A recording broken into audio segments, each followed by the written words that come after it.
নমস্কার বন্ধুরা, recipe sweet সানভিকাতে সবাইকে স্বাগত জানাই। আশা করি আপনারা ভালো আছেন।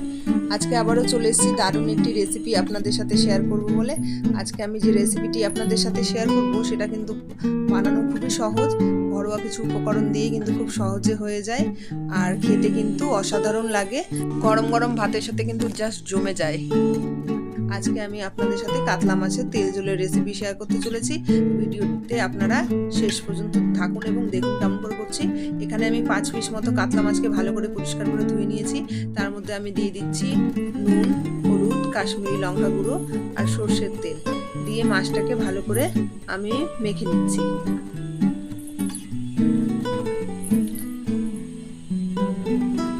আমার মাছগুলো মাখা হয়ে গেছে, আমি সাইডে করে রাখছি। আর এখানে আমি নিয়ে নিয়েছি একটা আলু, যেটা লম্বা লম্বা করে কেটে নিয়েছি। আমি এখানে আলু ইউজ করব, আর কিছু পেস্ট করব যেটা ভাগে ভাগে আমি করে নিচ্ছি। পেঁয়াজের পেস্ট করে নিলাম, তারপরে এখানে কাঁচা লঙ্কা, রসুন আর ধনে পাতা ডাঁটি আর গোলমরিচ নিয়েছি, এটারও একটা পেস্ট করব। আর কিছু গুঁড়ো মশলা যেটা জলে আমি গুলে রেখে দেবো যাতে মশলাটা ভালো করে ফুলে যায়।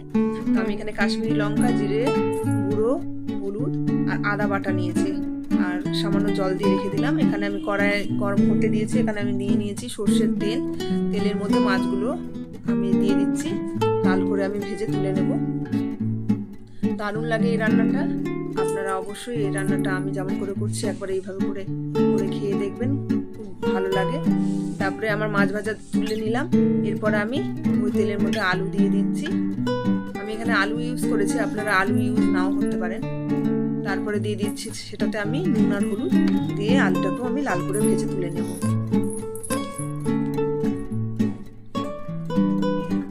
সেই তেলের মধ্যেই আমি দিয়ে দিলাম একটা শুকনো লঙ্কা, একটা তেজপাতা, হাফ চামচ দিয়ে দিয়েছি কালো জিরে আর গোটা গরম মশলা। দেওয়ার পরে পেঁয়াজের পেস্ট করে রেখেছিলাম সেটা দিয়ে দিলাম। প্রথমে পেঁয়াজের পেস্টটাকে 2 মিনিট মতো ভালো করে আমি তেলের সাথে নাড়াচাড়া করে নিলাম। তারপরে রসুন, ধনে পাতা, কাঁচা লঙ্কার যে পেস্টটা করেছিলাম সেটা দিয়ে দিলাম।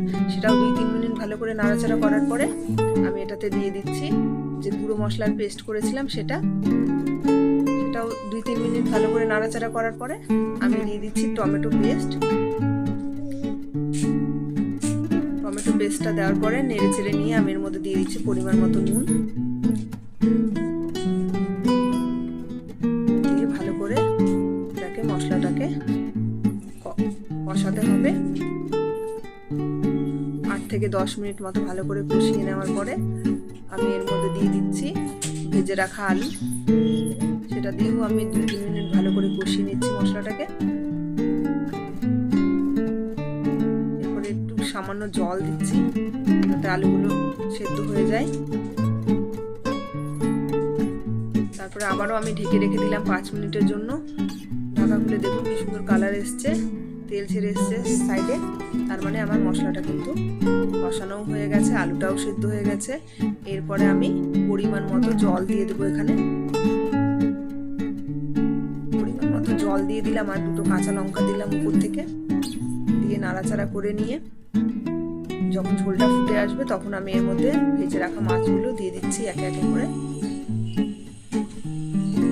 কাতলা মাছ তো আপনারা অনেক রকম করে খেয়ে দেখেছেন, আমার মতো করে একবার করে খেয়ে দেখবেন, খুব ভালো লাগে খেতে। তারপরে ঝোল যখন ফুটে আসবে তখন আমি এর মধ্যে দিয়ে দিচ্ছি ধনে পাতা কুচি। দেওয়ার পরে গ্যাসের ফ্লেমটাকে অফ করে ঢাকা দিয়ে আমি রেখে দিলাম 5 মিনিটের জন্য। তারপরে দেখুন ঢাকা খুলে কি সুন্দর কালার এসছে। যেমন দেখতে সুন্দর হয়েছে তেমন কিন্তু খেতেও দারুণ হয়েছিল। আপনারা এই রেসিপিটি অবশ্যই একবার আমার মতো করে ট্রাই করে দেখবেন, আর আমাকে কমেন্টে অবশ্যই জানাবেন কেমন হয়েছিল আপনাদের কাতলা মাছের তেল ঝোল। আশা করি খুব ভালো হবে। আর আমার রেসিপিটি যদি ভালো লেগে থাকে প্লিজ একটা লাইক করবেন, শেয়ার করবেন আর কমেন্ট করবেন, আমার পাশে থাকবেন, আমার রেসিপিগুলো ফলো করবেন।